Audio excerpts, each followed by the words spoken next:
nós estamos no terceiro ano, né, com a laninha consecutiva, e antes dele nós tivemos um ano com neutralidade, mas que foi também de estiagem aqui no estado.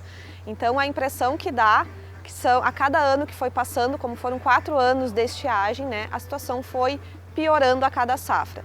E nessa safra 22-23, né, além da gente ter tido a laninha, ela começou um pouco mais cedo. A estiagem começou pelo menos um mês e meio antes do que no ano passado. Então a situação que os produtores relatam, e é a percepção que eu tenho, de que realmente está pior, né, a estiagem esse ano. E aí ela acabou afetando, né, principalmente a cultura do milho, que não tem irrigação, a soja e também até algumas lavouras de arroz, porque os reservatórios foram secando.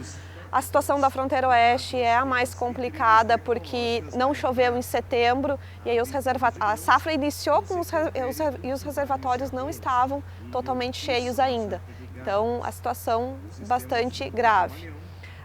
Além disso, falando das outras variáveis, né, temperaturas, o início da safra ela foi um pouco mais fria do que na safra anterior, mas agora, né, a partir de meados de novembro e aí o dezembro e o janeiro, as temperaturas voltaram a subir.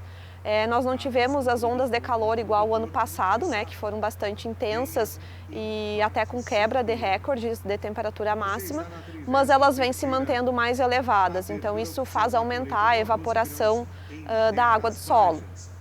A umidade relativa do ar é outro fator bem importante, regiões da fronteira oeste principalmente, com umidade relativa do ar de 15%, 13%, que é nível de deserto, né? Umidade relativa de deserto.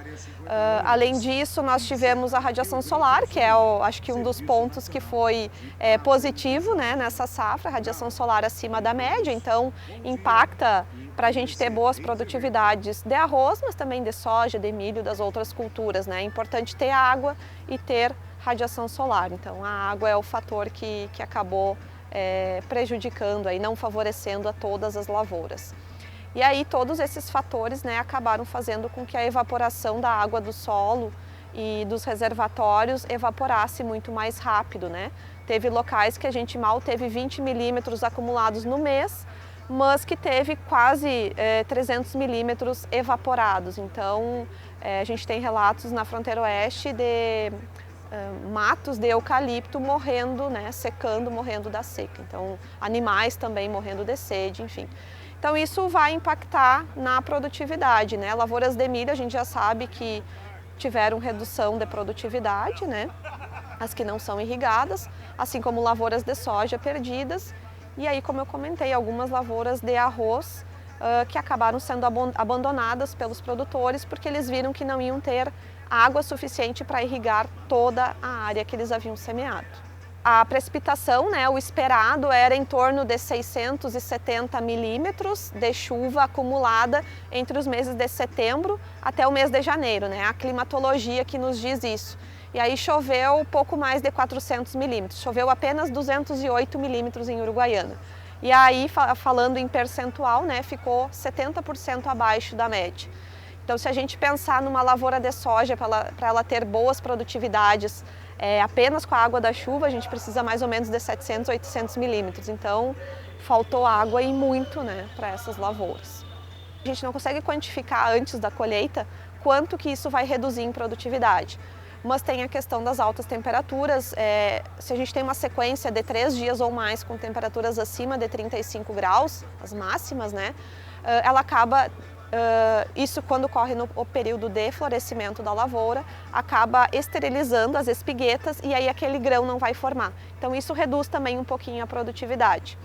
Então são coisas assim, né, alguns fatores pontuais que não vai pegar em todas as lavouras, porque depende do estádio, né, que cada uma está, mas que pode reduzir alguma coisa de produtividade.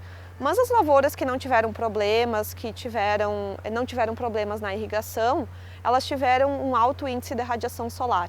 Então isso é um fator bem importante para a gente conseguir que a planta expresse o seu máximo potencial produtivo. Então ela vai produzir bem, com certeza.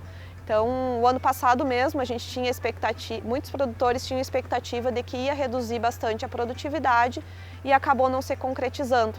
Justamente por isso, teve boa radiação e muitas lavouras tiveram não faltou água, né, durante o ciclo, então elas produziram bem.